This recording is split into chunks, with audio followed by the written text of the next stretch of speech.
రాజాశంకర్ రాయడానికి వెళ్ళినప్పుడు ఎంతో చక్కగా తీసుకెళ్ళడం కదా.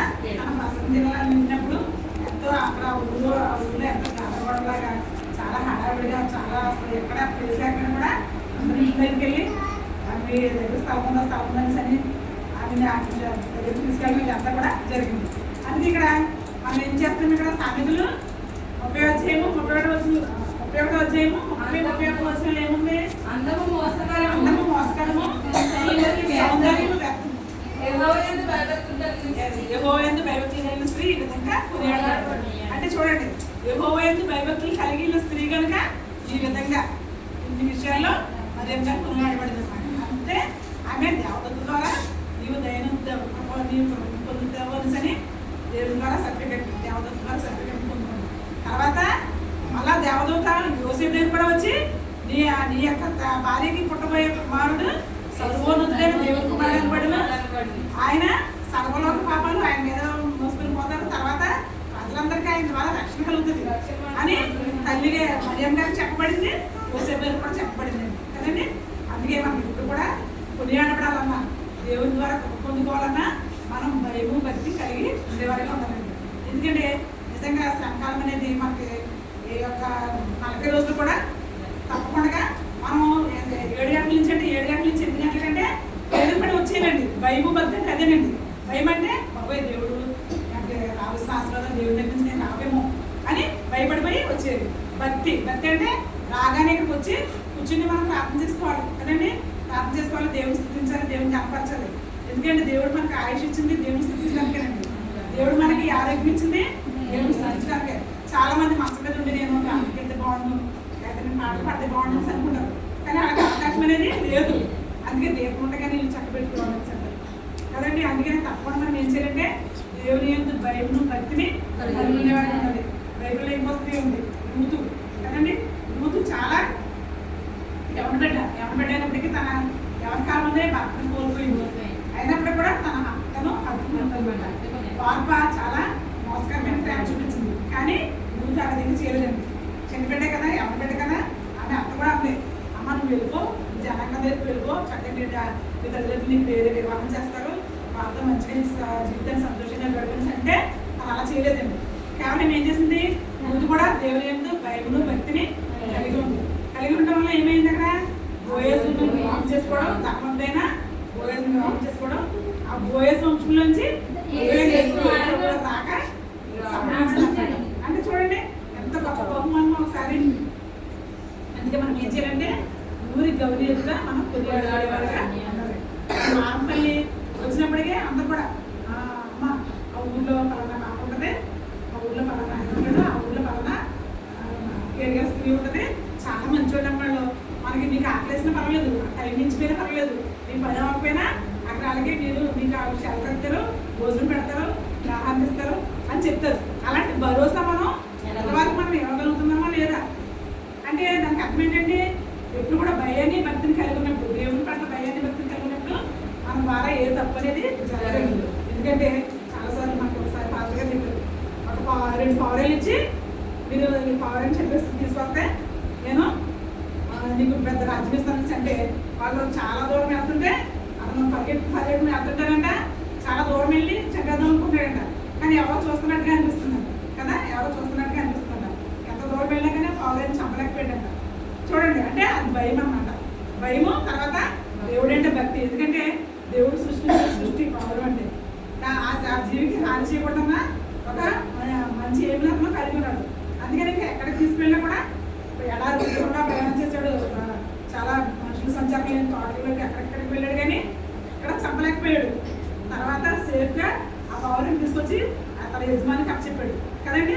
అలా అప్పచెప్పినప్పుడు నిజంగా నువ్వు చాలా దయార్థ హృదయం కనబడదు కనుక ఈ రాజ్యం అంతా నీకు ఇచ్చేస్తాను. అదే ఆ పావురం చెప్పేసాడు అనుకోండి, ఆయన ఇంత కోపంతో ఉన్నావు కదా నువ్వు, నీకు కూడా మరణ శిక్ష అనే సన్ను కదండి. అందుకని మనం ఇప్పుడు కూడా శాంతి సమాధానం సంతోషాన్ని కలిగి ఉన్నప్పుడు మరియమ్మ గారు ఏ విధంగా అయితే భయభక్తులు కలిగి లోకరక్షకుడినే తనకు అన్నమందు కొనుక్కున్నారండి కదండి. తర్వాత రూతు కూడా యేసుక్రీస్తు ప్రభు గారి యొక్క వంశము తన ద్వారా కొనుక్కుంది, ఆ వంశానికే తన ద్వారా కొనుక్కుంది. అందుకే మత్తయి సువార్తలో జన్మ విధంలో అంతా రాసింది కదండి.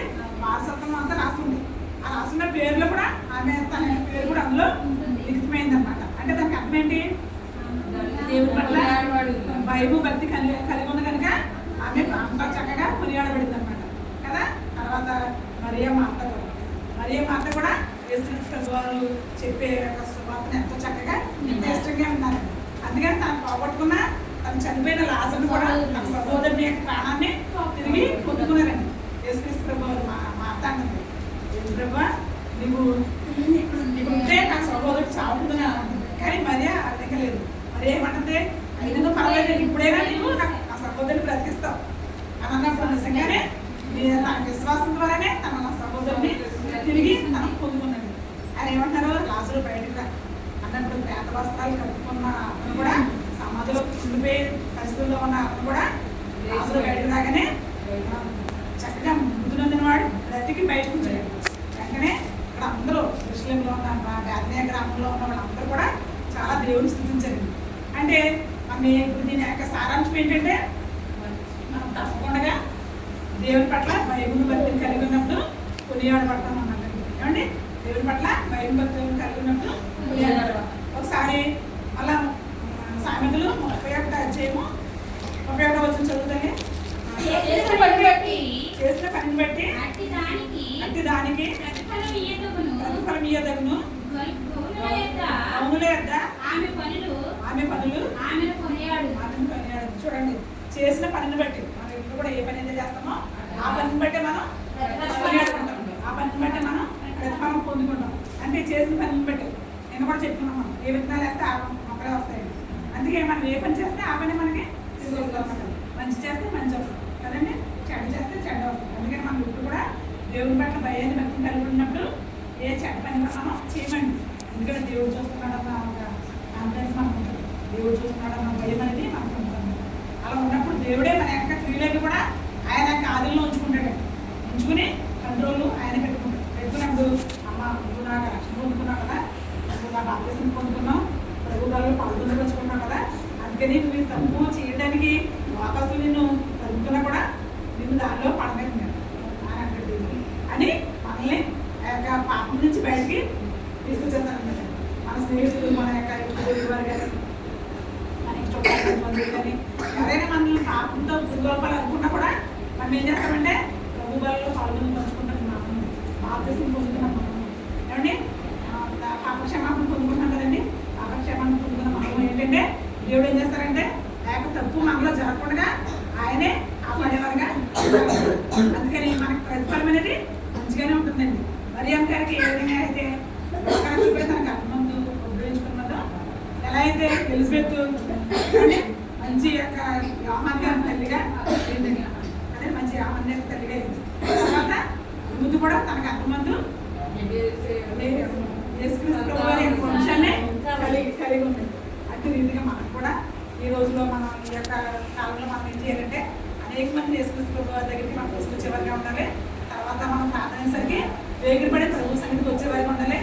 ప్రభు యొక్క కృపను మనం పొందుకునేవారుగా ఉండాలి. చూడండి ఒకసారి, ప్రభు యొక్క కృపను మనం పొందుకునేవారుగా మనం ఉండాలి. ఆ విధంగా పొందుకున్నప్పుడు అది మన బిడ్డలకి మనకు కూడా ఆశీర్వాదకరంగా ఉంటుంది. ఏమండి, అందుకనే మంచిగా ఆరోగ్యం ఉమెన్స్ డే శుభాకాంక్షలు అండి. ప్రభు పేరుతో వందనాలు తెలియజేస్తానండి. అందరూ దయచేసి ప్రార్థన చేసుకుంటాం. దేవుడి పరిశుద్ధ